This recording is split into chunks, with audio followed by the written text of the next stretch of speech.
Ah, une longue histoire avec Clascode. Ça avait fait débat au début. C'était là-dessus qu'on m'a recruté. Ils savent justement qu'un enseignant il vient avec une appétence plus ou moins forte pour le numérique, mais il a ce besoin d'être formé.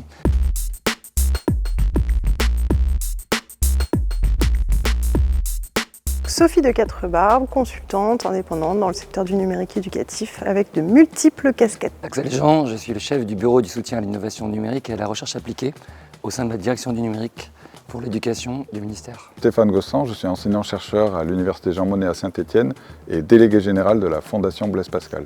Alain Tillet, je travaille à l'unité Digital Education à la Commission européenne en tant qu'expert national détaché et auparavant donc au ministère de l'Éducation nationale en charge des ressources numériques éducatives.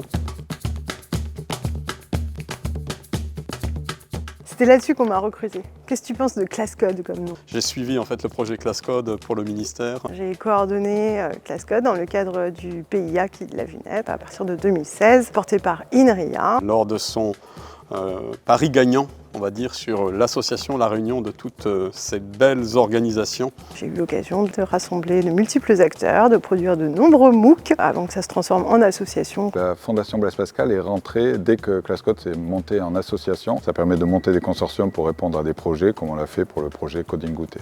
On a une relation depuis plusieurs années avec Clascode en fait. On travaille sur des formations de sujets qui sont des sujets qu'on peut qualifier d'émergents, autour de l'IA par exemple, autour d'un numérique responsable, autour de sujets portés au niveau européen aussi, dans le cadre de la formation de professeurs, par exemple au niveau du lycée, dans un projet qui s'appelle AI40, Intelligence artificielle pour les professeurs, pour et par les professeurs, avec 4 autres pays européens.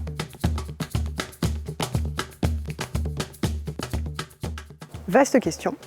C'est indispensable dans le monde actuel. La prise en main des outils de l'inclusion numérique qui est un vrai sujet aujourd'hui. Cet enjeu-là, si nous ne nous emparons pas, nous, au niveau scolaire, d'autres adressent en permanence les élèves, des industriels notamment, qui adressent des consommateurs en priorité. C'est d'abord développer des compétences et des connaissances basiques. Et l'appropriation d'éléments de culture scientifique et technique. Un citoyen, ça n'est pas qu'un consommateur.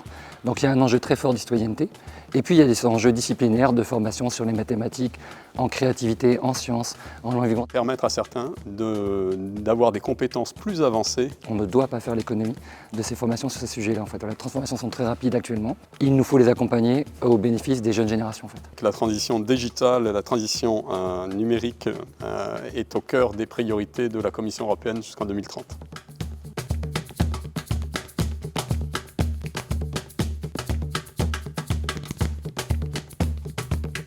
Pousser une vraie réflexion stratégique en matière d'éducation au numérique. Quand on déclenche quelque chose, ça ne doit pas être pour 2% de nos professeurs. Les besoins dépendent des lieux, des parcours de chacun. Quelle est la priorité de l'éducation au numérique? Fédérer les acteurs qui agissent sur ces sujets de l'éducation au numérique. Et il nous faut des gens qui sachent être des médiateurs de terrain. Clascode feront partie de ces acteurs-là, tout terrain, très expérimentés, très légitimes sur les enjeux numériques. Conserver cette diligence, cette agilité, cette envie et ces compétences au service des communs et non pas au service de telle ou telle action particulière. Le plus grand défi que je citerai, c'est d'avoir des femmes qui viennent dans le monde du numérique et on est loin du compte. Il faut aussi inclure des personnes et des publics des quartiers défavorisés des grandes villes et aussi des quartiers des zones géographiques éloignées où il y a beaucoup d'autocensure.